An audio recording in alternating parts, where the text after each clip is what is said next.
안녕하세요. 저는 미용사입니다. 늘 시간이 있을 때마다 라디오처럼 이 채널의 영상을 틀어놓곤 해요. 저도 꼭 한번 사연을 제보해보고 싶었는데 기회가 되어서 이렇게 사연을 작성하게 되었습니다. 가방끈도 짧고 글도 잘 못 쓰지만 용기 내서 신청해보았네요.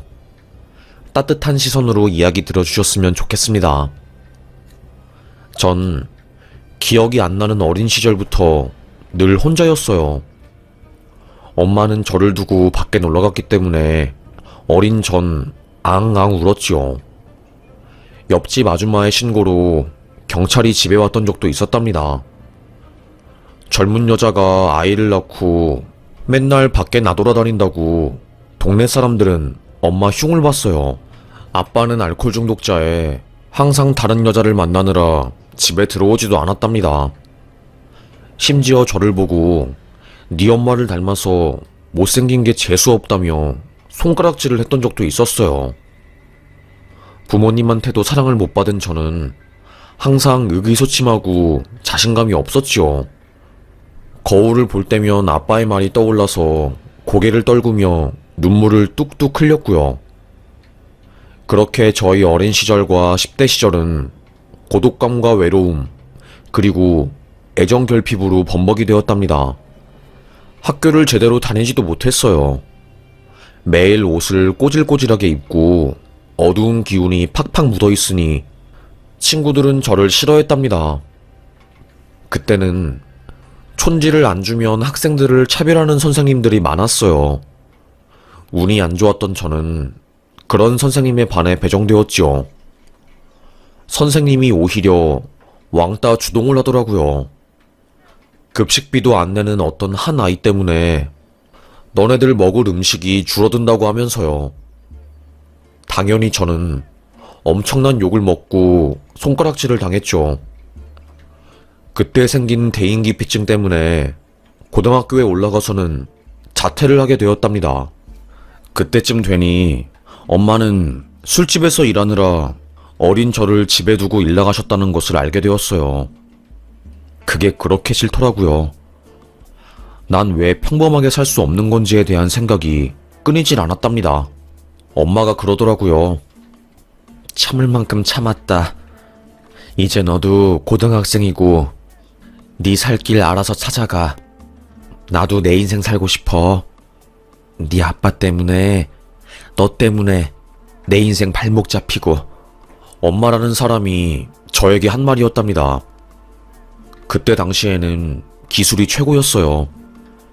공부해서 먹고 살 머리도 아니고 심지어 공부에 질색팔색하는 저였기 때문에 어떻게라도 기술을 배워 먹고 살아야 했습니다. 아빠도 없고 엄마에게는 버림받았으니까요. 만만한 게 미용기술이었어요. 고등학교를 자퇴해서 미용학교에 갈 수 없으니 작은 동네 미용실에서 보조 역할로 취업을 해서 밑바닥부터 차근차근 머리를 배웠답니다. 얻어맞은 적도 많았고 하루 종일 김치에 밥 한 그릇 주면서 12시간 넘게 일 시킨 적도 있었어요.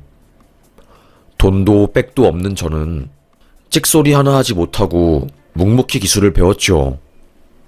그 사이에 별의별 일이 다 있었죠. 첫 번째 결혼 1년도 안 되어 이혼. 가족을 빨리 만들고 싶다는 마음에 나쁜 남자를 덥석 물게 된 거고 1년 내내 전신에 멍이 들 때까지 얻어맞으며 살았답니다. 결혼 전에는 몰랐죠. 술만 먹으면 그렇게 개가 되어버린 놈인 줄요. 목숨 걸고 살고 싶다는 마음에 이혼하고 견딜 수 없는 외로움과 고독감에 다시 사랑에 빠진 저는 또다시 결혼하게 되었답니다. 하지만 시댁 쪽에서 아이를 낳길 원했고 자궁에 문제가 있어 임신이 어렵다는 산부인과 의사의 말에 전 두 번째 이혼을 하게 되었답니다. 두 번째는 일방적인 통보였죠. 시모가 미용실에 찾아와서 울 아들 인생 망치지 말고 이혼하라고 이혼 서류가 담긴 봉투로 뺨을 턱턱 때리대요. 부모 없는 애라서 만만하게 보였나 봅니다. 2번의 이혼, 그리고 긴 시간의 미용일. 전 지칠 대로 지쳤어요. 도망가고 싶었습니다. 일만 하며 죽어라 돈을 모았어요. 그리고 그렇게 8년 정도 일하니 배울 건 다 배웠다는 생각이 들더라고요. 다른 동네로 넘어가서 조금 더 기술을 익히고 태어나고 자란 곳이 아닌 외딴 타지에서 작은 미용실을 개업하게 되었습니다. 상처와 아픔으로 물든 옛 동네를 벗어나 새로 시작하고 싶었습니다. 쉽지 않았지요. 작은 동네였으니 왠지 내가 그들 사이에 눈치 없이 낀 것 같은 기분이 들었어요. 그리고 아주머니들은 참 저의 과거에 대해서 궁금해 하시더라고요. 결혼은 했는지, 집안은 뭐 하는 곳인지 등등이요. 결혼은 했었어요. 2번이요. 지금은 이혼했고 혼자 살고 있네요. 그리고 부모님은 안 계셔요.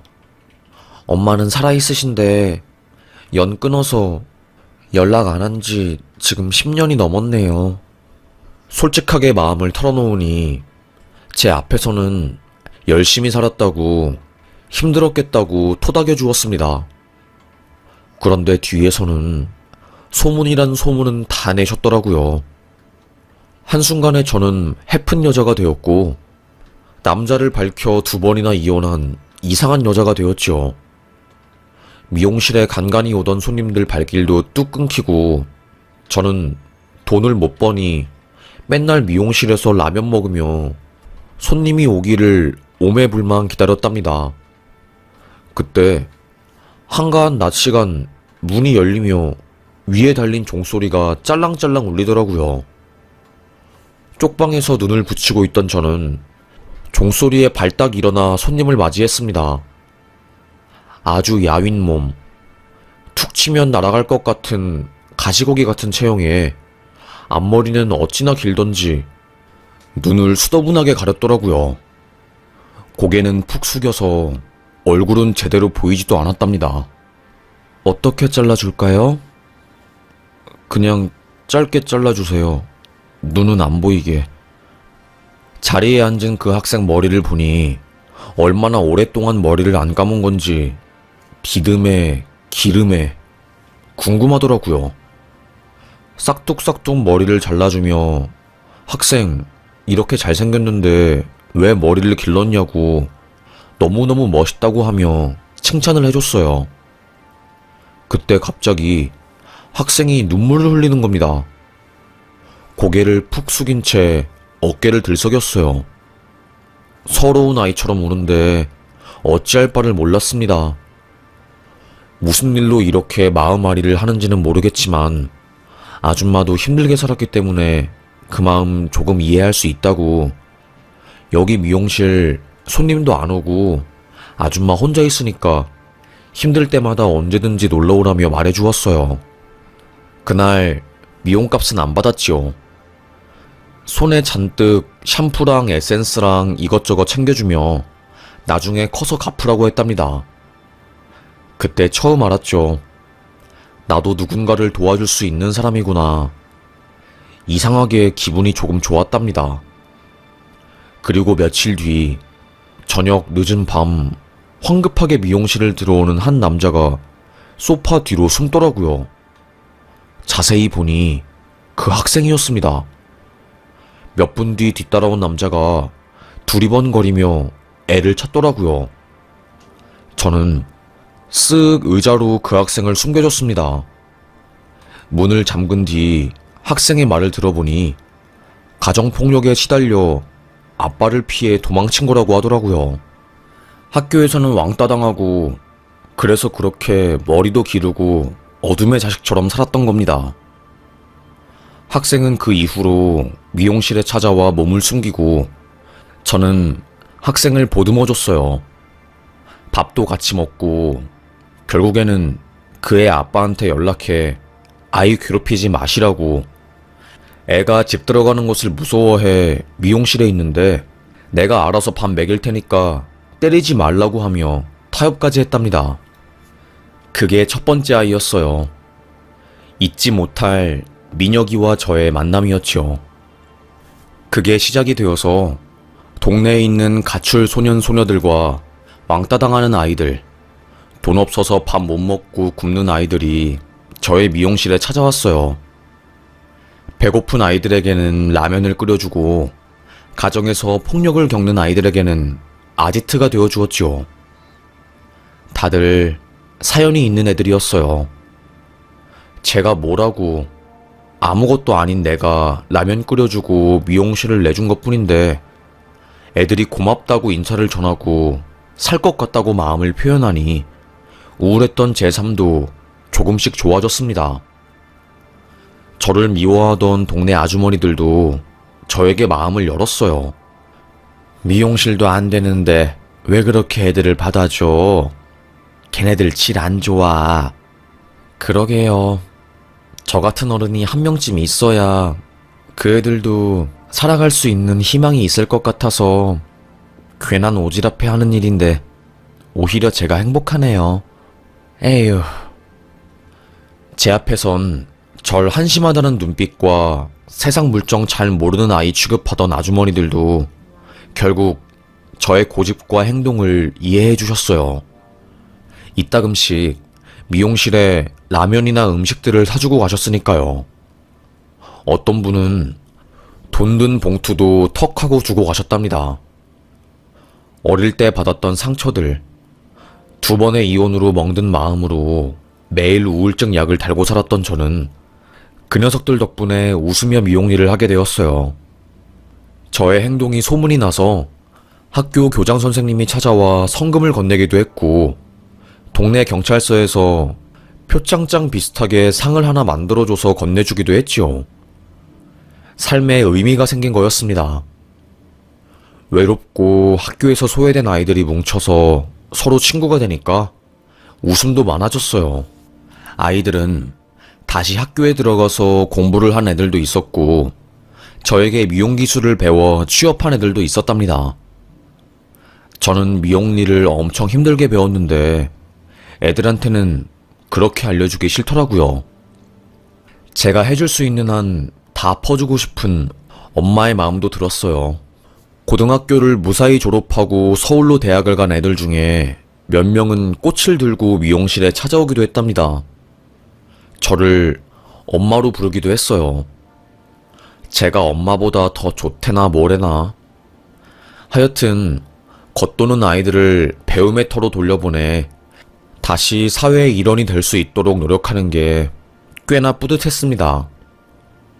미용실에서 북적북적 몸을 기대며 동고동락하듯이 살아가던 애들은 다 커서 미용실을 떠났고 썰렁하게 남은 동네를 지키며 미용 일을 하고 있었습니다. 그 동네가 하나 둘씩 개발이 되면서 기존에 있던 건물이 허물어지고 새로 올리고 난리도 아니었어요. 아파트도 큰 게 들어오면서 동네 학군도 달라지니 애들이 더 이상 제가 운영하는 낡은 미용실에 오지 않더라고요. 그러던 도중에 건물 주인이 이번에 가게 재계약은 못할 것 같아요. 원룸촌으로 바꾸려고요. 건물을요. 죄송해요. 오랫동안 여기서 장사하셨는데. 저는 또다시 다른 지역으로 미용실을 옮겨야 했어요. 하지만 쉽지 않더라고요. 임대료도 많이 오르고 월세도 엄청나게 비쌌으니까요. 그러다가 서울 변두리에 있는 곳에 권리금 없는 가게가 있는 겁니다. 여기가 재개발을 싹 다 해서 일대 집값이랑 상가값이 엄청 올랐어요. 그런데 요 앞 빨간색 건물이 유일하게 재개발을 안 했거든요. 건물주 할아버지가 건물에 대한 애착이 있으셔서. 그러다가 할아버지 돌아가시고 아들이 건물 물려받으면서 2년 뒤에 재개발하는 걸로 이야기가 끝났답니다. 그래서 새로운 상가들이 못 들어오고 기존에 있는 가게만 운영하면서 1층 자리가 권리금이 없는 거예요. 권리금이 없다는 말이 저에게 꽤 장점으로 다가왔고 그 가게에 계약을 했습니다. 저희 미용실 빼고 근처에 있는 미용실이 전부 다 브랜드 미용실, 박준 미용실, 준에요 미용실 등등 끝발 날리는 곳들이었어요. 당연히 경쟁력 떨어지고 그야말로 하루 벌어 하루 먹고 사는 수준이었습니다. 할머니, 할아버지 두세 분이 방문하는 게 전부였으니까요. 그런데 일이 터져버린 거죠. 그날 이상하게 집에 가기 싫더라고요. 원래도 종종 미용실에서 잠을 자는데 그날도 마찬가지였습니다. 라면을 끓여 먹고 미용실 소파에 이불을 덮고 잠을 잤어요. 근데 갑자기 쾅 하는 소리가 들리더니 미용실 문이 열리대요. 누가 사사삭 들어와서 미용실 돈통을 망치로 팍 하고 치는 소리가 들린 겁니다. 깜짝 놀란 제가 벌떡 일어나서 누구야? 소리를 치니 그 괴한이 들고 있던 물건으로 제 머리를 팍 친 거였죠. 저는 그 자리에서 쓰러져 기절했고요. 눈을 떠보니 응급실이었어요. 머리를 세게 맞아서 피를 흘린 저는 미용실 바닥에 쓰러져 있었고 새벽 5시에 미용실 문이 열린 것을 이상하게 본 환경미화원 아저씨가 내부를 들여다보다가 제가 쓰러진 걸 발견했고 바로 경찰서에 신고한 거였죠. 다행히 생명에는 지장이 없는 상태였지만 넘어지면서 미용실 기구에 부딪혀 피가 난 상황이라 바늘로 머리를 꿰매고 절대 안정이 필요했지요.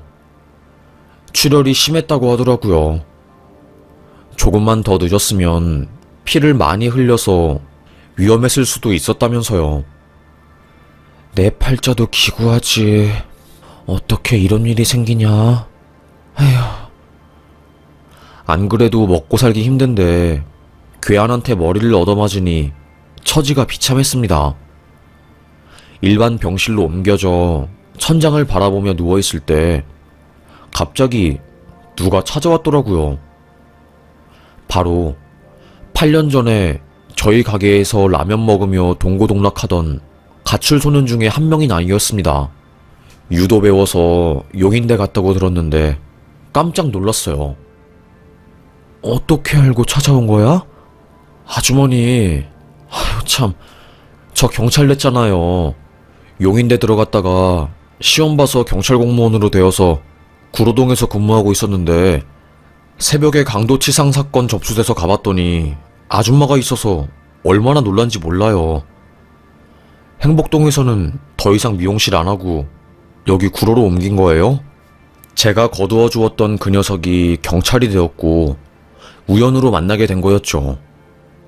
그 녀석은 걱정 말라고 아줌마 그렇게 만든 놈 내가 잡는다고 앞으로 내가 지킬 거라고 어깨를 피며 큰 소리를 내더군요.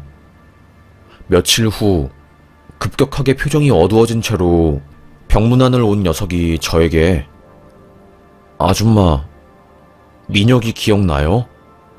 그 아줌마 첫 손님이라고 했던 맨날 눈도 안 보이게 머리 길렀던 그 녀석이 아줌마한테 그 짓 한 거였어요. 뭐라고? 저를 그렇게 만든 강도놈이 바로 민혁이었단 겁니다. 민혁이는 공고에서 기술을 배우고 학교에 다시 적응을 잘해서 졸업까지 하고 고졸 취업을 바로 한 걸로 알고 있었거든요. 그런데 그 녀석이 전력공사 하청일을 받아서 일하다가 큰 사고를 당했더랍니다.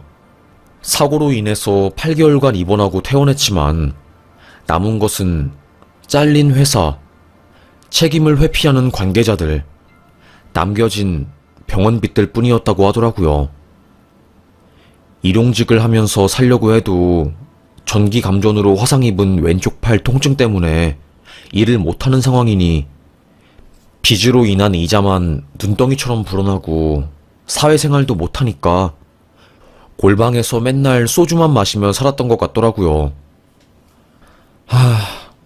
그래서 민혁이 그 녀석이 배가 너무 고프니까 가게라도 털어서 라면 사 먹으려고 동네에 있는 가장 허름한 아주머니 미용실을 털었던 거예요. 그게 공교롭게 아줌마 미용실이었던 거고, 민혁이 그놈이 어릴 때 미용실에서 허기 채웠던 기억 때문에 동네 미용실에 도둑질하러 들어간 건데, 안에 사람이 있으니까 지도 깜짝 놀라서 손에 있는 거 휘두르고 도망친 거고요. 며칠 뒤 민혁이 그 녀석이 제 앞에 나타났습니다. 무릎 꿇고 대성통곡하며 죄송하다고 울더라고요.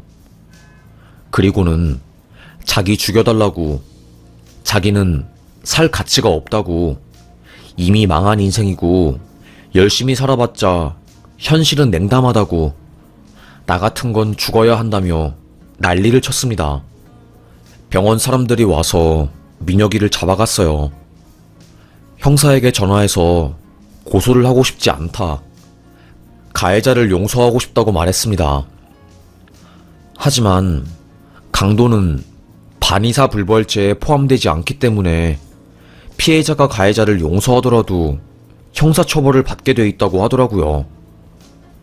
결국 이 사건은 검찰로 넘어가서 기소가 되었고, 불행인지 다행인지 모르겠지만 징역형의 집행유예가 나왔어요. 아무래도 제가 다쳤으니 징역형은 피할 수가 없더라고요. 저는 괜찮았는데 민혁이가 걱정이었습니다. 먹고 사는 것도 힘든데 징역형을 받았으니까요. 그때 제 사건 담당 경찰이었던 상철이가 미용실에서 동고동락하던 친구들에게 어렵사리 연락을 했나봐요. 너네들 민혁이 기억나냐고, 엄청 힘들게 살고 있다고 하면서요. 라면 사 먹을 돈 없어 강도짓 하다가 이번에 걸렸는데 예정이 있으니 도와주자고 하면서 열댓 명 되는 아이들이 다 모인 겁니다. 제가 운영하는 미용실에서요. 깜짝 놀랐어요. 처음 퇴원하고 미용실에 갔는데 애들이 다 모여있더라고요. 우렁찬 목소리로 아주머니 하면서 달려오는데 세상에 아주 든든한 아들 10명이 생긴 것 같은 기분이었습니다. 알코올 중독자 아버지 밑에서 자란 수찬이는 고등학교 자퇴하고 맨날 게임만 하더니 정신 차리고 공부해서 대학에 들어가 법원 공무원이 되었고, 다른 아이들도 멋진 성인으로 자랐더라고요. 변호사가 된 아이도 있었고, 글쎄 영특해 보였지만 왕따로 기죽어서 매일 손목을 그은 변수는 서울대에 갔더랍니다. 그 아이들이 모두 모여서 아줌마랑 민혁이를 돕겠다고 입을 모으니 어찌나 고맙던지요. 민혁이 그 녀석 고등학교 이후로 못 봤는데 잘 살고 있는 줄 알았는데 이렇게 힘들게 살고 있는 걸 알았다면 바로 저희 모였을 거예요.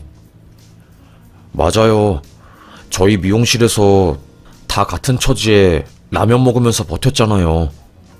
민혁이 녀석이 우리 잘 챙겨주기도 했고요. 이제는 우리가 도와줘야죠. 아이들은 십시일반 돈을 모아서 고시원에서 진통제를 먹으며 팔통증을 견뎌내는 녀석에게 건넸습니다. 약 사 먹을 돈도 없어서 어금니가 금갈 정도로 이를 깍 깨물고 견뎠더라고요.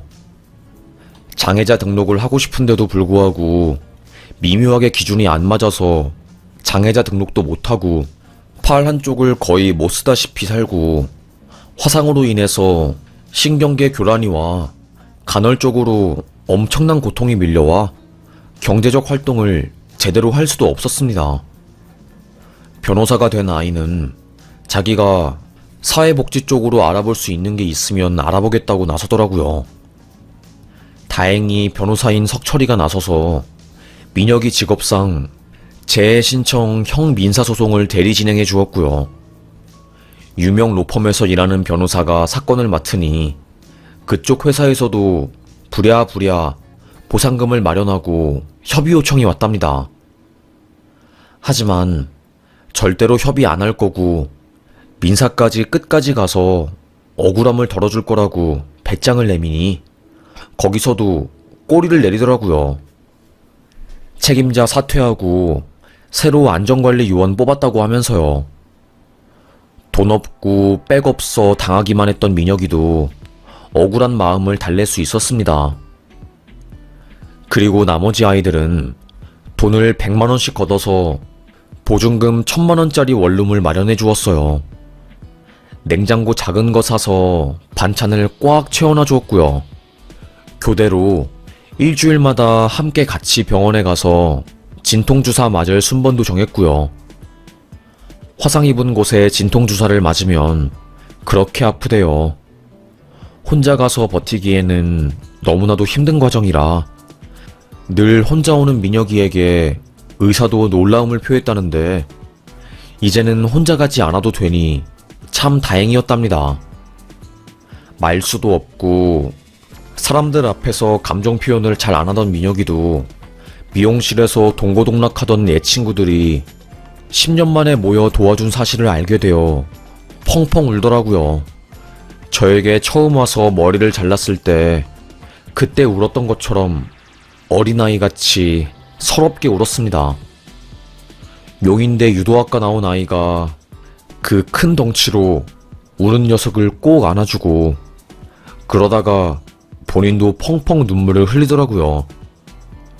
야, 우리 다 사는 거 힘들잖아. 여기서 마음 편하게 떵떵거리면서 사는 놈이 어딨냐? 너 자존심 상한다고 생각하지 말고 편하게 우리한테 도움 요청해. 이러면서 사는 거지. 왜 그동안 이렇게 힘들게 사는데 말도 안 하고 그랬어. 친구들의 도움으로 일자리를 찾았습니다. 저에게도 고맙다고 고개를 숙여 인사를 하더라고요. 아주머니 덕분에 조금 숨통이 트인다고 하면서요. 전 나중에 힘든 일이 있으면 혼자서 해결하려고 하지 말고 이제는 주변 사람들에게 도움 요청하라며 조언을 해주었습니다. 그 이후로 각자 다들 자기 삶에 돌아갔고 저도 역시 치료가 끝난 이후에 미용실 일을 다시 시작했어요. 2년 동안 미용실을 운영하다가 그만두었습니다. 가게를 운영하는 것도 힘들고 적자가 심했죠. 식당에 취업해서 반찬 만들고 설거지하면서 살았어요. 적적하더라고요. 힘들어도 미용실 운영하며 힘들게 사는 아이들 품어주고 사랑주고 받았던 때가 좋았지요. 이따금씩 생각이 나더라고요. 그러다가 주변에서 혼자 살면 마음도 헛헛하니 달랠 겸 주말에 미용 봉사라도 해보는 게 어때? 미용일한 지 오래되었다고 들었는데. 고민 끝에 용기 내서 노인회관과 다양한 복지시설에 미용 도우미로 정기적으로 봉사를 하게 되었어요. 사실 저는 사랑하는 것에 대해 큰 두려움이 있거든요. 이혼도 2번 했고 아버지에게 많은 구박을 받았기 때문에 남자가 무섭기도 했어요. 그럼에도 불구하고 항상 외로워서 힘들었는데 봉사를 하다가 정말 너무 괜찮은 분을 만나게 된 거예요. 조심스럽게 연애를 시작하게 되었고 반백의 나이에 새롭게 사랑을 시작하게 되었답니다. 그때 그분이 그러더라고요. 늙어서 혼자 지내는 것보다 둘이 낫지 않겠냐고. 내가 정말로 잘하겠다고요. 시간이 지나 남자 보는 눈이 조금 생긴 저는 용기를 내서 그 청혼을 받았고 결혼을 기약했습니다. 모은 돈도 없고 집도 없고 차도 없지만 여자로서 꼭 하나 해보고 싶은 게 바로 결혼식이었어요. 이미 2번의 이혼을 하긴 했지만 한 번도 웨딩드레스를 입어본 적이 없었거든요. 미용실에 손님으로 오신 분들이 웨딩 사진 찍은 거 보여줄 때면 축하해줄 때도 있었지만 한편으로는 부러웠습니다. 저는 죽기 전에 소원이라도 이루어보자라는 마음으로 결혼식을 준비했어요. 나이 50이었지만요. 제일 걱정 중에 하나가 그동안 일만 하면서 살아오느라 친하게 지낸 친구도 없고 자영업을 하면서 살아온 인생이라 동료도 없었거든요. 하객석을 누가 채워줄까 고민이 이만저만이 아니었습니다. 그렇다고 하객 아르바이트를 쓰자니 돈도 장난이 아니고 결국 저는 텅 빈 하객석을 감안한 채로 가장 작은 예식장호를 예약했어요. 뭐 어차피 예산도 부족했고요. 그 아이들에게 아줌마 결혼한다고 시간 되면 놀러 오라고 말은 해두었습니다. 하지만 애들이 다들 바쁜 건지 못 온다고 하더라고요. 섭섭하긴 했지만 뭐 그럴 수 있지 라고 넘겼지요. 나이 50에 청승맞게 너무 오버하는 거 아닌가 싶었지만 드레스 입고 이쁘게 차려입으니 기분이 너무 좋더군요. 그런데 아무도 안 올 줄 알았던 결혼식이 북적북적거리는 겁니다. 그리고 제 이름으로 화환이 글쎄 40개가 넘게 왔어요. 너무 많은 화환 때문에 옆에 있는 결혼식장까지 제 화환으로 꽉 찼지요. 식장 관계자가 신부님이 어떤 일 하냐고 물어볼 정도였답니다. 이상하다. 나 친구 없는데 누가 보내준 거지? 웨딩드레스를 입고 식장 안으로 걸어갈 때 양복을 멋있게 차려입은 아이들이 보이는 겁니다. 좋기 20명은 넘어 보였어요. 알고 보니 미용실에 한 번이라도 들러서 라면을 먹거나 저의 도움을 받았던 녀석들이 서로 연락을 해서 저의 결혼식에, 황혼 결혼식에 총동원을 했던 거였어요. 물론 민혁이도 있었고요. 직장 다니면서 여자친구 사귀었던 건지 옆에 이쁜 아가씨를 데리고 왔더라고요. 그리고 아이들이 친구들을 데리고 와서 식장이 꽉 찼더라고요. 하객석이 텅텅 비었을까봐 제가 걱정하는 것을 미리 눈치챈 건지 서로 연락해서 다 뭉쳐왔던데 그걸 본 저는 얼마나 눈물이 났는지 말도 못해요. 그리고 지네들끼리 깜짝 이벤트를 준비했더라고요. 뭐 축가도 없는 단촐한 결혼식으로 하려고 했는데 갑자기 하객석에서 아이들이 뛰쳐나오는 겁니다. 무대 가운데로 오더니 노래를 부르더라고요. 세상에서 버림받은 우리를 마음으로 품어주셔서 감사합니다. 마음으로 낳은 자식들, 우리들이 이렇게 커서 아주머니의 결혼식에 와서 노래를 부를 수 있게 되었어요. 미용실 아주머니의 따뜻한 사랑이 없었다면 우리도 지금 이 자리에 없었을 겁니다. 민혁이의 첫 마디가 끝난 순간 양복 자켓을 벗으며 합창을 하는데 너무너무 감동이었습니다. 알고 보니 그 아이들이 저 몰래 저희 남편에게 연락을 해서 전부 다 준비를 한 모양이었더라고요. 세상에, 이렇게나 큰 사랑을 받을 줄 꿈에도 몰랐습니다. 언제 이런 걸 다 준비했어? 내가 이런 걸 받을 자격이 있는지 모르겠는데. 아주머니 덕분에 저희가 미용실에서 안전하게 청소년기 시절을 보낼 수 있었어요. 담임 선생님도 우리를 무시하고 어떤 어른들도 우리의 말을 들어주지 않았는데 아주머니가 유일하게 우리 곁에 있었잖아요. 얘들아. 호텔 결혼식, 재벌가들의 결혼식, 멋진 사자들의 만남 등등 그 어떤 것도 부럽지 않았습니다. 저는 그 순간만큼은 세상에서 가장 행복한 여자였어요. 그동안 힘들게 살아온 나날들이 주마등처럼 스쳐 지나가면서 힘들어도 버티길 잘했다 생각이 들더군요. 미용사로 살아오며 무시받고 동네에서조차 해픈 여자라며 손가락질 당할 때 아이들 때문에 버틸 수 있었거든요.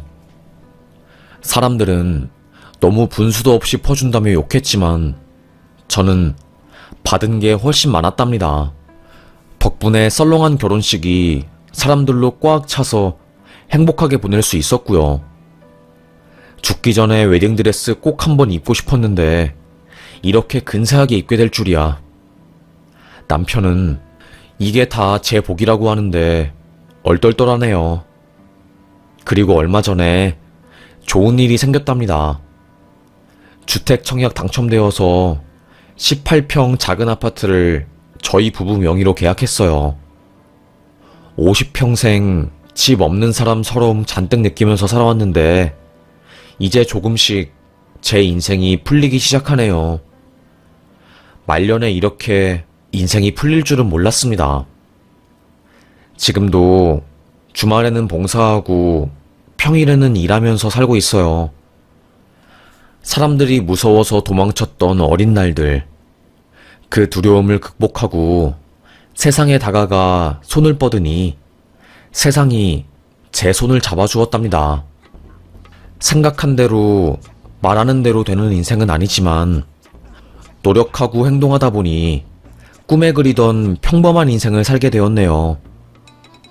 누구는 잘 나가지도 않는 인생인데 뭐가 그렇게 행복하냐고 묻겠지만 어릴 때부터 온갖 학대에 따돌림에 늘 혼자였던 제가 50이 넘어서 뒤늦게 진정한 결혼을 하고 가정을 꾸리고 참 행복하네요.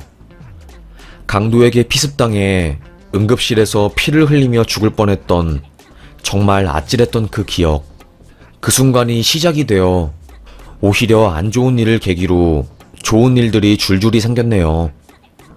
이런 게 인생인가 봅니다. 알다가도 모르는 게 우리의 인생이네요. 비록 저는 얼굴이 이쁘지도 않고 가정이 좋은 것도 아니고 돈이 많은 것도 아니지만 저라는 존재는 우리 미용실 아이들에게 가장 소중한 존재랍니다. 나라는 존재가 누군가에게는 가장 사랑스럽고 귀중한 존재라는 사실이 얼마나 저에게 소중하게 와닿는지 모르겠어요. 그래서 저는 오늘도 힘들고 고된 인생이지만 열심히 일하고 봉사하고 마음을 나누며 살려고 합니다. 그게 저의 원동력이네요. 여러분, 우리 모두 사는 게 힘들지만 저를 보세요. 나이 50세, 평범한 행복이라는 것을 거의 처음 느끼며 다시 삶의 의지를 찾게 되었거든요. 여러분도 행복해질 수 있을 거예요. 제가 응원할게요. 그리고 우리 함께 해요. 불공평한 세상이지만 투덜거리기에는 우리의 인생이 너무 기니까요. 그럼 저의 긴 이야기 끝까지 들어주셔서 감사합니다. 저는 사연 여기서 마치겠습니다. 오늘 비가 많이 오는데 조심하시고 오늘도 행복하자고요. 그리고 건강합시다. 감사합니다.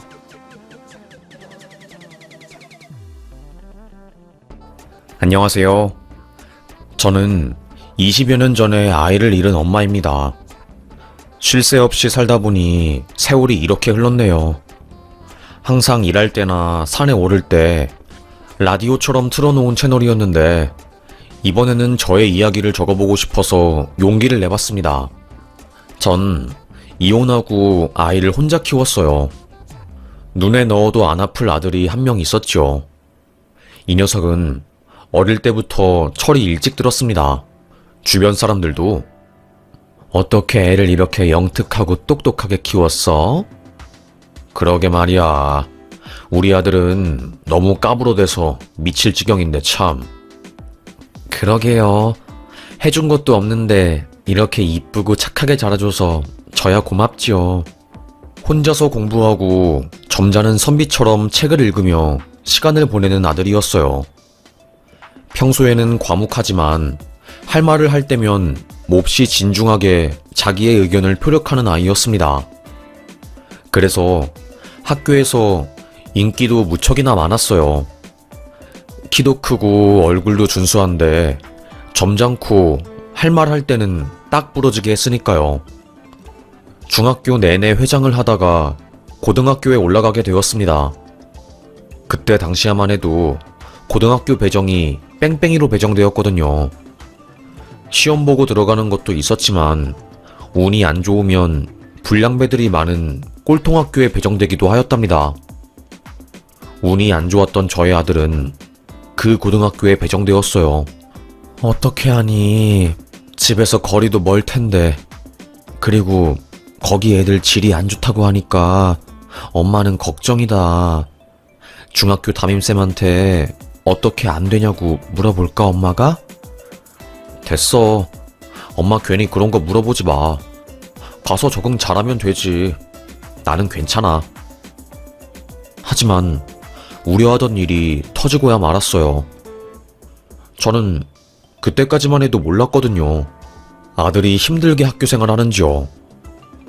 고등학교 1학년 때까지만 해도 회장하고 학년별 전교 회장까지 2학기에 할 정도였습니다. 애들 사이에서도 전교 1등에 공부도 잘하고 착하고 조용한 애로 소문이 났었거든요. 꼴통 고등학교라서 애들이 전부 공부 안 하고 누워만 있는데 수업 시간에 항상 꼿꼿하게 허리를 펴고 수업을 듣는 아들을 선생님들은 무척이나 좋아했습니다. 아이 혼자서 키우다 보니까 사는 게 힘들었어요. 배운 게 따로 없다 보니까 일할 수 있는 곳도 없었고요. 그래서 조금 멀리 있는 곳에서 일하게 되었습니다. 새벽 5시에 일어나서 첫 차 타고 일을 하러 간 다음에 집에 도착하면 밤 11시가 넘었어요. 하루 종일 밖에 있다 보니까 아들의 학교 생활에 대해서 신경 쓸 겨를이 없었지요. 학교에서 무슨 일이 있어도 말을 안 해주니까 저는 아들이 학교를 잘 다니고 있는 줄 알았습니다. 그런데 고등학교 2학년 때 사건이 터졌습니다. 제가 퇴근하고 나서 피곤한 몸을 이끌고 이불을 뒤집어 쓴 뒤 자려고 했어요. 아들이 그러더라고요.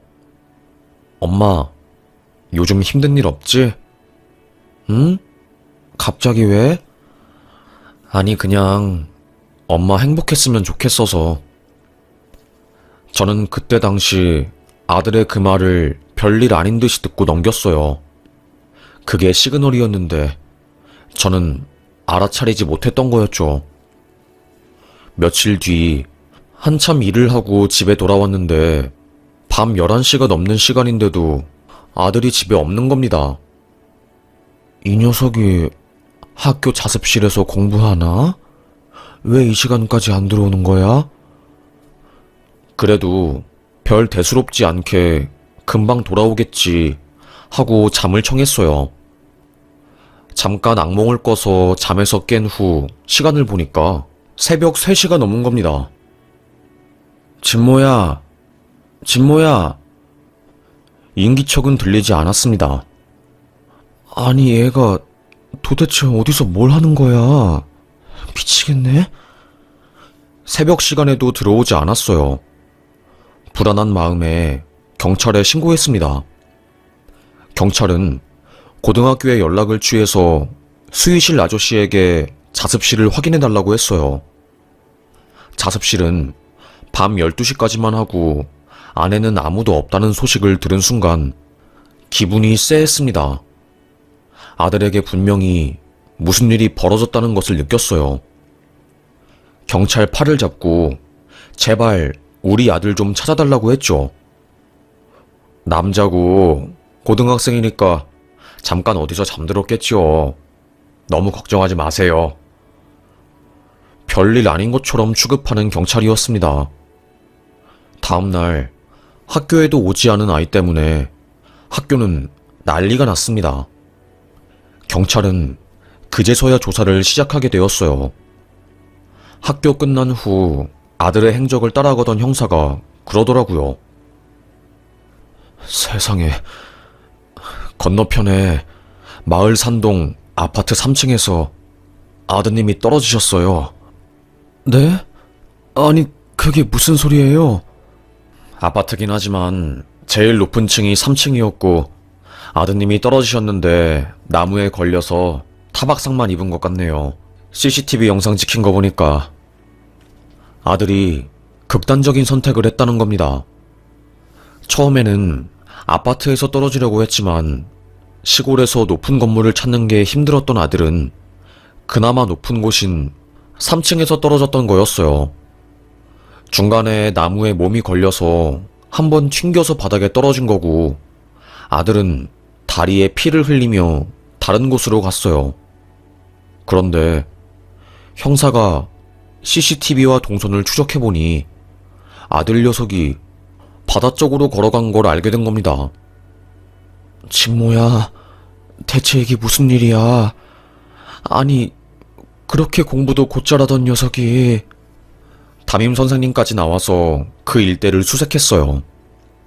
그 당시에 해양 경찰분들도 보트 타고 바다를 수색했고요. 그때 썰물이 되었을 때 10대 소년으로 추정되는 시체를 발견했다는 무전이 들어왔고, 형사가 가서 확인해보니 제 아들이 맞았습니다. 제 아들은 바다에서 몸을 던져 극단적인 선택을 한 거였어요. 저는 사는 게 바쁘니까 아들이 그냥 그저 열심히 공부하고 잘 사는 줄 알았어요. 그래서 갑작스러운 아들의 죽음이 저에게는 너무 충격이었습니다. 담임 선생님 멱살을 잡고, 당신 아는 거 있으면 다 말해. 담임은 자기도 갑자기 진모가 왜 이런 선택을 한지 모르겠다고 그러더라고요. 경찰이 학교에 가서 설문조사를 돌리고 그때 양심선언을 한 애들 몇 명이 사실대로 말한 거였습니다. 진모가 학교에서 왕따 당하는 애를 도와주다가 같이 학교폭력을 당했다는 말을 듣게 된 거였어요. 애 담임 선생님은 양심선언한 애들을 학교 끝나고 조심스럽게 불러내서 따로 자세한 내용을 물어보았고요. 알고 보니 같은 반에 몇 달 전에 전학 온 남학생이 키도 크고 덩치도 좋아서 그 학교 일진들이 시비를 걸었나 봅니다. 싸움을 못하는 그 전학생은 맞기만 하고 아무런 반격을 못했대요. 그런데 다들 아시잖아요. 아무 말 안 하면 더 만만하게 보는 거요. 그 학생이 괴롭힘 당해도 담임 선생님한테 말하지 못하고 맞고만 있으니 괴롭힘 강도가 더 심해졌다네요. 반 학생회장이었던 제 아들이 그만하라고 우리 반 애한테 왜 그러냐는 식으로 한마디 했나 봅니다. 그 일진들은 평소에 말도 없는 게 갑자기 왜 나서고 그러냐? 니도 죽고 싶냐? 시비를 걸었고, 할 말은 하는 성격인 제 아들은 맞서 싸운 거죠. 그런데 아무리 아들이 키가 크고 힘이 좋아도 다수로 달려들어서 애들 괴롭히고 그러니 별 수가 없어진 겁니다. 아들은 그 이후로 매일 학교 애들한테 맞으면서 살았고, 노래방이며 지하 창고며 질질 끌려다녔대요. 밖에서 일하고 집에 늦게 들어와 아들을 살필 기색이 없었던 저는 그 사실을 전혀 몰랐던 거고요. 평소에 밝은 아들도 그런 괴롭힘이 몇 달 동안 지속되다 보니까 도저히 견딜 수가 없었고 결국 죽음을 선택한 거였습니다. 바다에서 차가운 시신으로 발견된 아들을 보자마자 저는 소리를 지르며 울었어요. 너무나도 고통스러워서 소리라도 질러야지 숨이 쉬어지더라고요. 뒤늦게 아들을 괴롭힌 놈들 멱살을 잡고 너도 죽으라고. 내가 우리 아들을 어떻게 키웠는데, 애 아빠도 없이 혼자서 어떻게 키웠는데. 그 애들은 표정 변화 하나 없었습니다. 지네들이 저지른 행동이 얼마나 큰 행동인지 모르는 듯 했어요. 결국 걔네들은 학교를 퇴학당하는 것으로 징계를 마무리 지었습니다. 지금도 그렇지만 그때 당시에도 학교 폭력이 별거 아닌 걸로 지나갔거든요. 애들 장난, 기싸움, 이런 수준으로 취급되었습니다. 저와 제 아들은 고통 속에서 살았고 결국 젊디 젊은 아들의 목숨이 아스라졌는데도 불구하고요. 그 사건 이후로 저는 죽었습니다. 제 안에 무언가 툭 끊어진 느낌이 들었거든요. 그때부터 미친 여자처럼 살았던 것 같아요. 일도 못 가고요. 동료들은 제 사건을 듣고 다들 장례식장을 지켜주며 저를 위로해 주었지만 자식 잃은 어미의 마음은 그 어떤 걸로도 위로가 안 되었습니다. 더 웃긴 거는 동네 사람들이었어요. 제가 시장에 가거나 혹은 슈퍼에 갈 때 저를 본 아줌마들은 뭐 아주 재미난 불구경 보듯이 지들끼리 속닥거리더라고요. 식당에 나가서 밥 먹을 때도 아줌마들은 애 떠나보냈으면서 밥은 넘어가는 거야? 참 웃겨. 그러게 말이야. 죽은 애만 불쌍하지. 제 이야기를 하더군요. 사람도 싫어지고 우리 아들을 집어삼킨 바다도 보기가 싫어서 동네를 떠났습니다.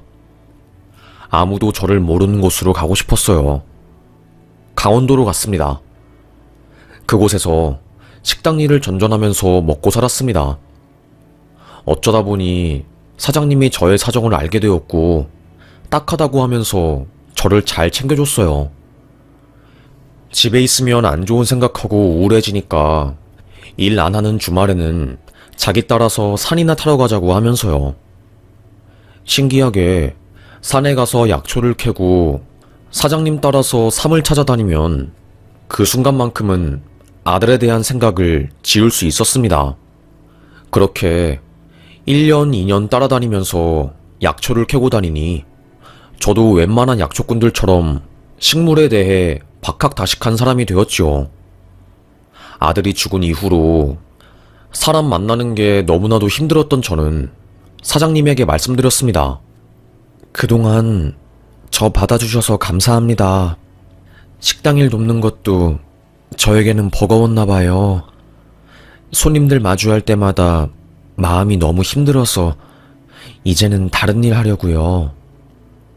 아니, 자기는 기술 배운 것도 없고 지금 갈 데도 없으면서 어디 가서 일하게. 산이나 타면서 살려고요. 10만이가 된다는 말에 놀란 눈치였지만 말린다고 말려질 제가 아니었기에 식당 주인분은 저를 보내주었어요. 그 이후로 저는 산속에 들어가서 약초를 캐며 살았지요. 전국에 안 다녀본 산이 없었을 거예요. 머리도 짧게 깎아서 누가 보면 머슴처럼 보이게 하고 다녔죠.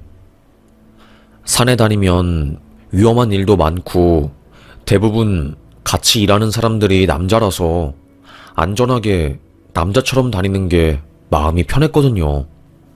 하여튼 그렇게 죽은 사람처럼 세상에서 잊힌 사람처럼 산지 20년이 되어갔습니다. 거울 속에 저는 흰머리가 희끗한 아줌마가 되어 있었고 아들을 잃은 슬픔에 이따금씩 엉엉 울면서 안 좋은 선택을 하려 마음먹기도 했어요. 그럴 때마다 하늘에 있는 아들이 엄마를 살리려고 어떤 존재를 보내는 건지 극단적 선택을 매번 실패했지만요. 하여튼 저는 산에 돌아다니면서 약초를 캐며 살았습니다. 그러다가 이상한 일을 겪게 되었어요. 산삼을 찾으러 다니는데 제 눈앞으로 승복을 입은 남자가 슉 하고 지나간 겁니다. 뭐지? 동물도 아닌 것이 너무나도 빨리 지나갔어요. 순간 소름이 돋더라고요. 그 다음날도 같은 산에 올라갔다가 또 그 남자를 보았어요. 순간이었지만 그 사람 얼굴이 죽은 제 아들과 너무나도 비슷하게 생겼던 겁니다. 놀란 저는 밑에서 말을 캐고 있는 영숙 씨에게 가서 영숙 씨, 나 방금 이상한 거 봤어. 죽은 우리 아들이랑 너무너무 비슷한 사람을 봤다니까? 이상하네. 여기 산이 험해서 사람이 잘 없는 곳인데. 착각한 거 아니야? 오늘은 좀 쉬는 게 좋을 것 같은데? 나는 아무도 못 봤거든. 사람들은 저를 보고 헛것을 본 거라고 말했어요. 아들을 향한 그리움 때문에 귀신을 본 거라고 말하면서요. 정말 그런 걸까? 그날은 저도 산에서 내려가 푹 쉬었습니다. 단순히 컨디션이 안 좋은 거라고 생각하고요. 그 다다음 날, 그날도 마찬가지로 10만이 동료인 영숙 씨와 함께 지리산을 올랐어요. 첩첩산 중에 지리산은 특히나 보호구역이 많아서 위험하기도 하고 항상 2인 1조로 다녀야 했거든요. 그날은 꼭 삶을 발견하리라 마음을 먹고 탐색을 하고 있었는데 갑자기 하늘에서 비가 억수로 많이 내려오는 겁니다. 비교적 높은 곳에 올라간 저는 옆길로 빠져서 비를 피하기 위해 움직였어요. 저기 위쪽에 못 보던 작은 절간이 하나 있는 겁니다. 저기로 피해야겠다. 쏟아지는 장대비를 피해 절 안으로 들어갔습니다. 사람이 별로 다니지 않는 곳 같았어요. 지리산을 수도 없이 많이 와봤지만 이런 곳은 저도 처음이었고요. 음산한 기운과 함께 먼지가 쾌쾌히 묵은 듯한 냄새가 진동을 했죠. 곰팡이 냄새인 건지 뭔지는 잘 모르겠지만 코가 아팠습니다. 어찌되었건 비를 피하려고 그 절간 문을 연 순간 저는 뒤로 자빠질 뻔했어요. 안에 작은 부처 동상이 하나가 있고 양쪽에는 이름이 걸린 명패들이 있었는데 그 한가운데 죽은 저희 아들의 영정사진이 있는 겁니다. 전 그때 제가 꿈을 꾼 줄 알았어요. 산속 깊은 절간에 20여 년 전 죽은 내 아들의 사진이 있다는 게 너무 소름이 끼치더군요. 산이 떠나가라 소리를 질렀습니다. 그때 제가 잠깐 기절했나 봐요. 언니 좀 일어나. 언니! 누군가의 목소리가 귓가를 울렸습니다. 정신을 차리고 눈을 떠보니 밑에서 약초를 캐고 있던 영숙이가 저를 부르고 있더라고요. 장대비가 내려와서 비교적 산 아래에 있던 영숙이는 하산을 하고 있었는데 저 멀리서 제가 고함치는 소리를 듣고 깜짝 놀라 목숨을 걸고 올라왔다고 하더라고요. 영숙아, 저 사진 내 아들 사진이야. 20년 전 목숨을 다한 내 아들 사진이라고. 대체 이게 왜 여기 있어? 언니, 그게 진짜야? 언니 아들 사진이 왜 이 버려진 절에 있는 건데? 영숙이는 일단 여기 관리하는 사람을 만나봐야겠다고 해 떨어지기 전까지 한번 기다려보자고 하더라고요. 그녀가 가져온 보온병에 있는 따뜻한 보리차를 마시며 몸을 보호하며 시간이 흐르길 기다렸습니다.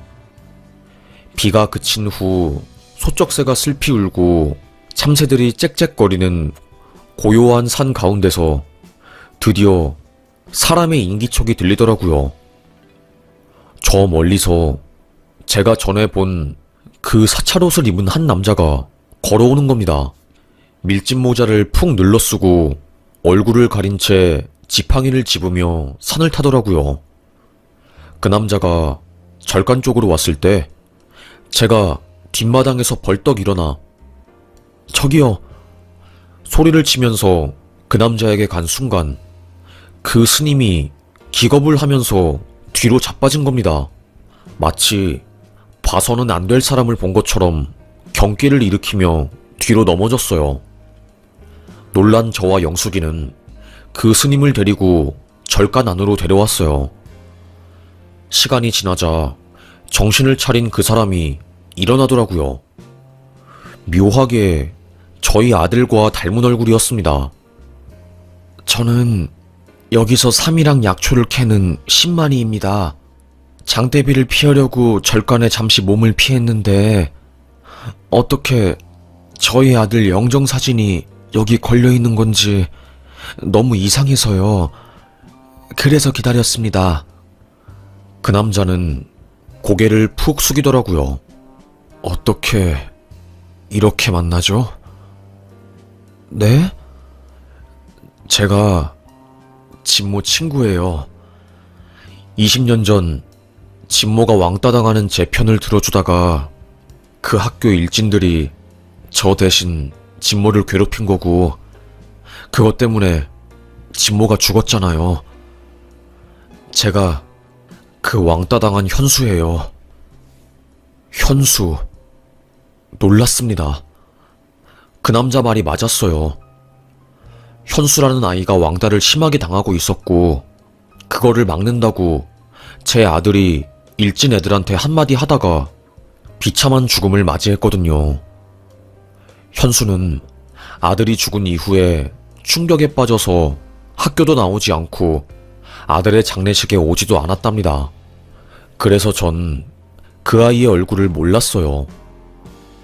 20년이 지나서 마주하게 된 그 녀석이 밉기도 하고 원망스럽기도 하고 오만 가지 감정이 다 들었습니다. 그런데 그간 어떻게 지낸지에 대해서 이야기를 들은 순간 저는 깜짝 놀랐어요. 그 아이는 감옥에 갔다 왔다고 하더라고요.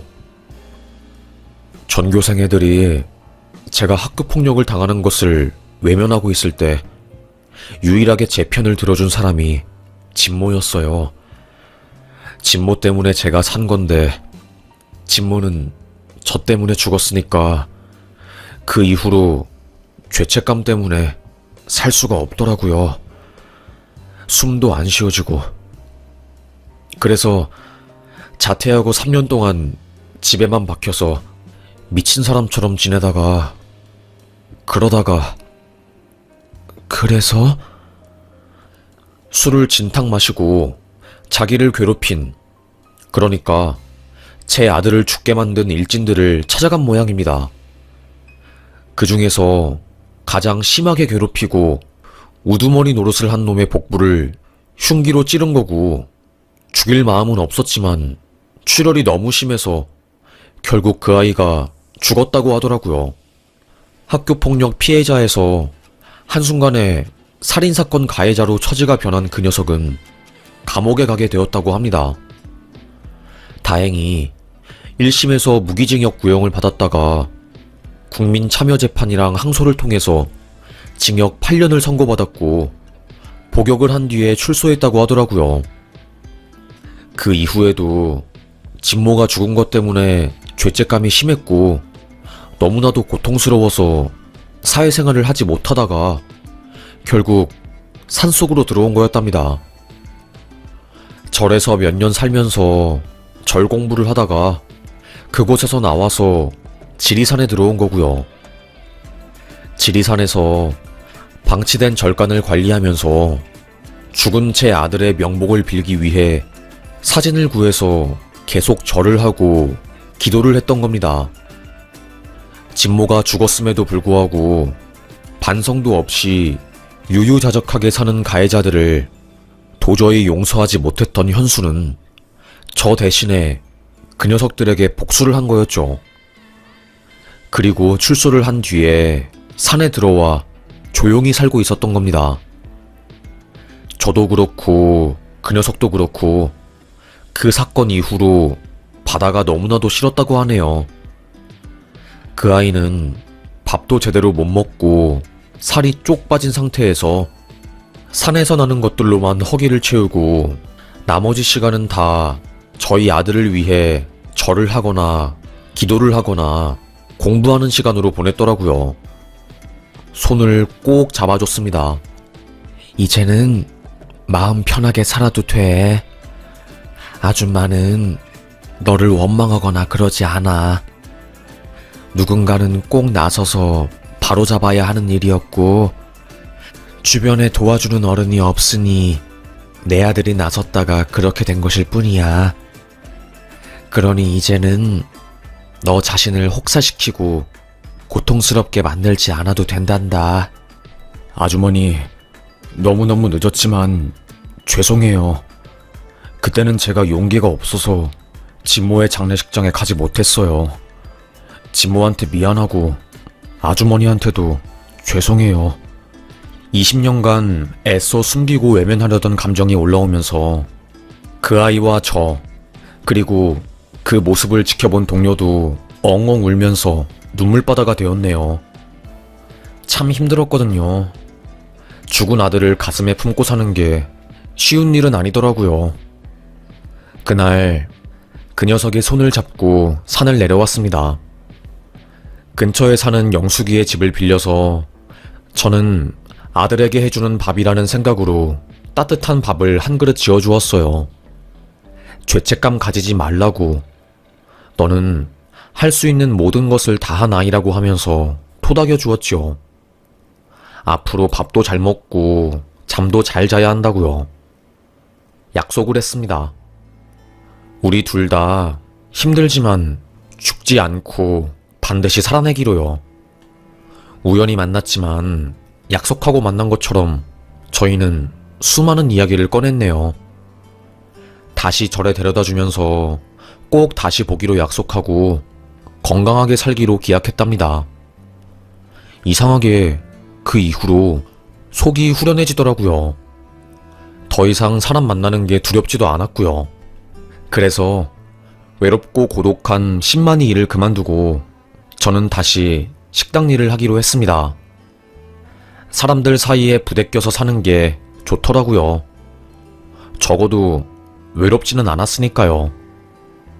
정신없이 살고 있던 중에 저희 식당에 자주 오시던 손님께서 와서 밥을 먹으며 펑펑 우시는 겁니다. 그 손님과 친하게 지내시던 사장님은 아니 미자 엄마 왜 그래?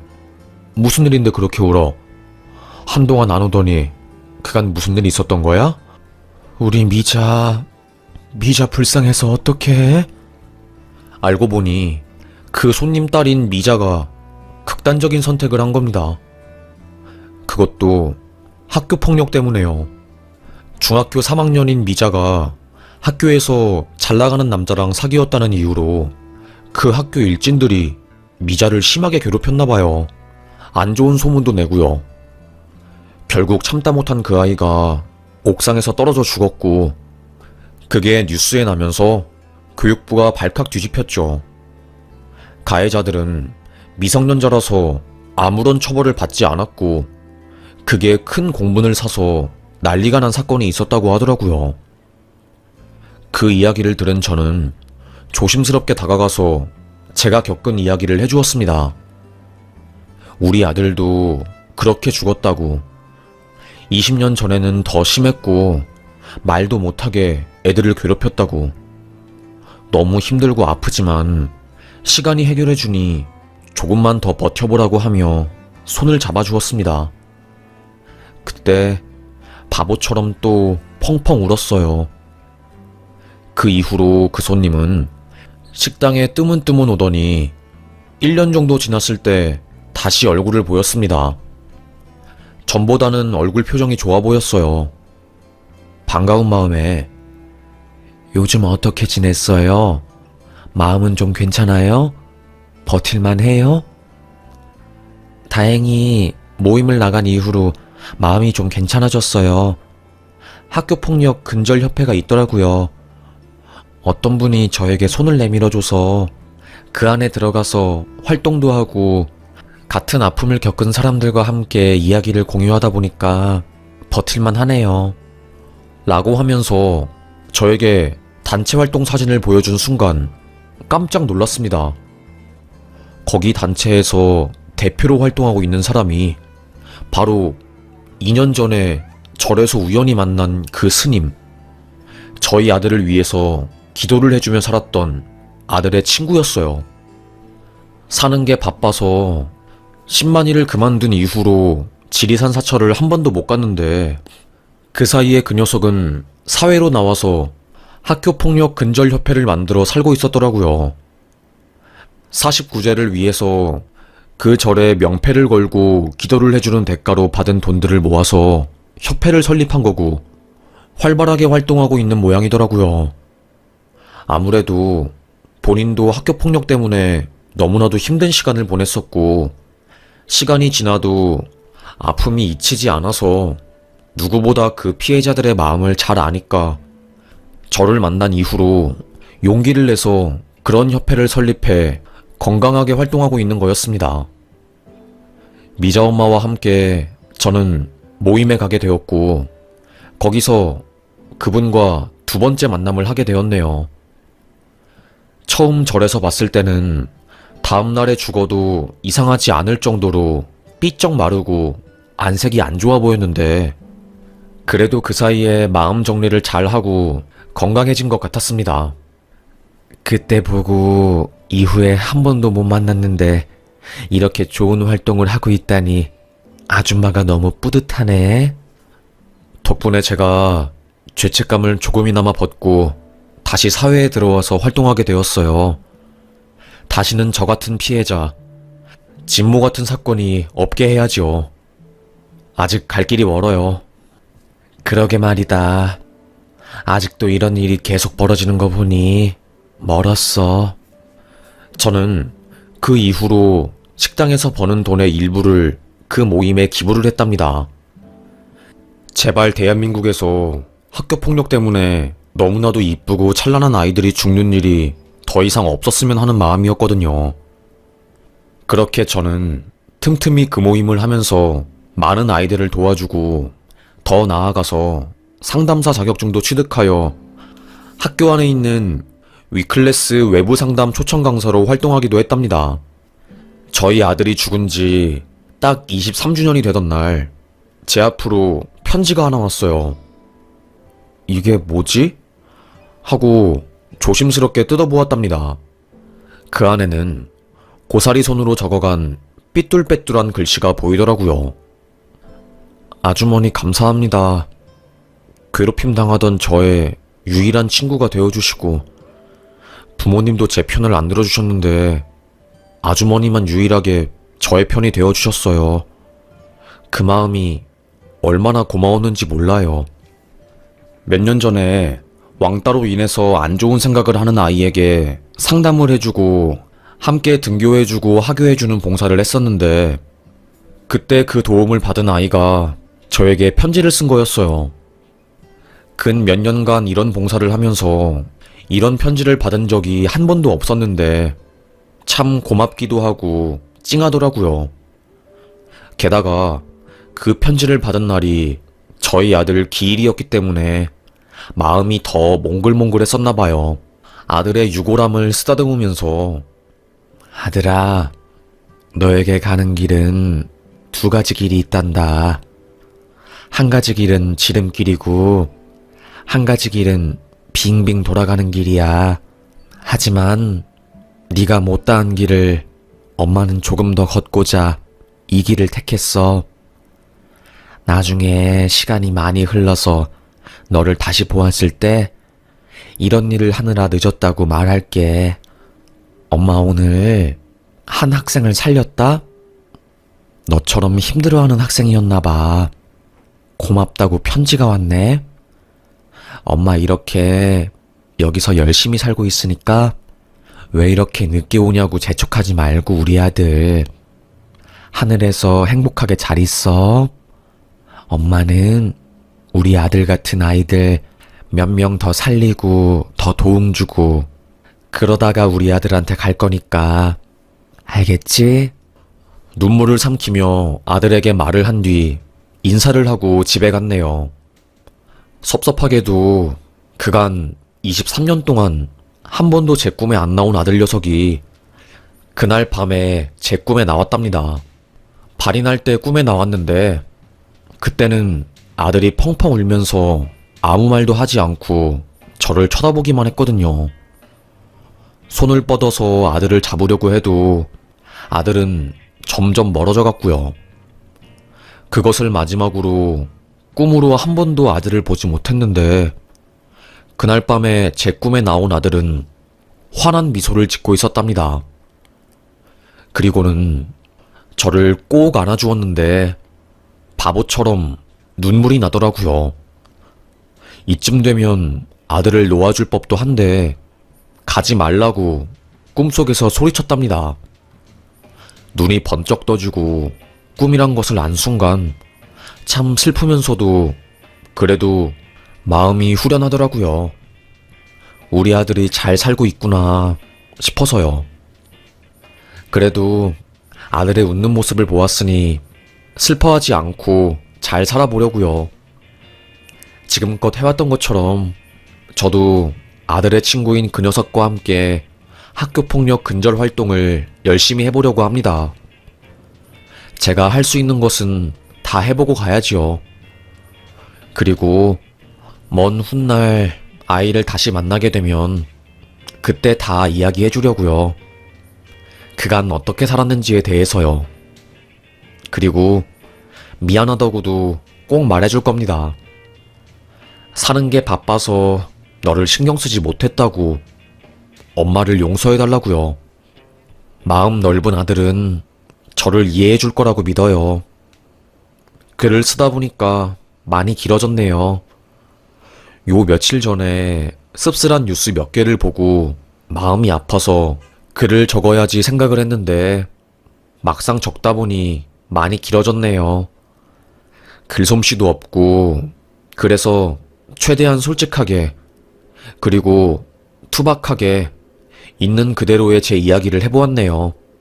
어찌 잘 들었는지 모르겠지만 그래도 따뜻한 마음으로 너그럽게 들어주셨으면 하네요. 사는 게 힘들지만 오늘도 하늘에 있는 아들을 위해서 아들이 못다한 길을 걷기 위해서 엄마인 저는 힘내보렵니다. 사연 들어주셔서 감사합니다.